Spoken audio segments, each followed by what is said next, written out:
పాఠశాలలో ప్రధాన అతిథిగా కాదు ఉపాధ్యాయుడిగా దర్శనమిచ్చిన సీఎం ఆంధ్రప్రదేశ్ ముఖ్యమంత్రి నారా చంద్రబాబు నాయుడు ఈ రోజు తన పాత్రను ఉపాధ్యాయునిగా మార్చుకున్నారు. పుట్టపర్తి మండలం కొత్త చెరువు జెడ్పీ హై స్కూల్లో విద్యార్థులతో సమాలోచన కార్యక్రమంలో పాల్గొన్న ఆయన తన స్వరంతో ఒక పాఠాన్ని బోధించారు. పాఠ్యాంశం వనరులంటే ఏమిటి?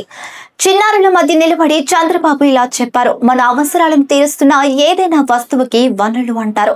ఉదాహరణకి నీరు, భూమి, వృక్షాలు, గాలి కూడా వనరులే. అత్యంత సరళమైన భాషలో ఉదాహరణలతో పిల్లలకు పాఠాన్ని అర్థమయ్యేలా వివరించిన సీఎం గారి శైలి అక్కడి ఉపాధ్యాయులను, విద్యార్థులను ఆకట్టుకుంది.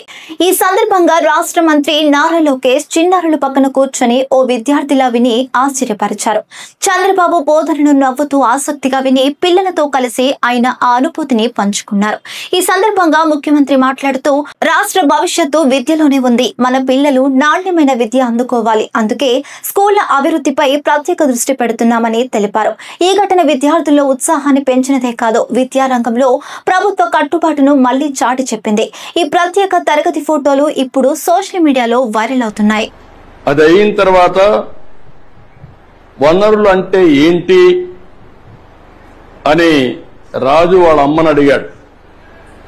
అడిగినప్పుడు వాళ్ళ అమ్మ చెప్పింది ఏం చెప్పిందంటే, మన అవసరాలు సంతృప్తి పరచడానికి ఉపయోగపడేది ఏదైనా సరే అది ఏమంటారు?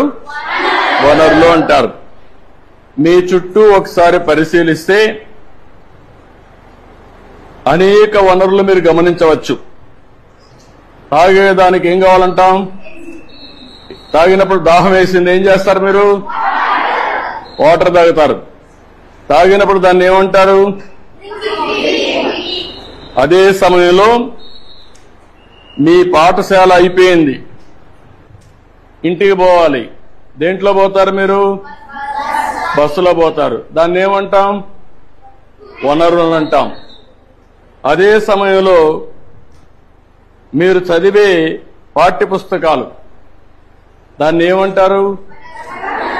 ఎందుకు వనరు అంటున్నారు? ఉపయోగపడుతుంది కాబట్టి.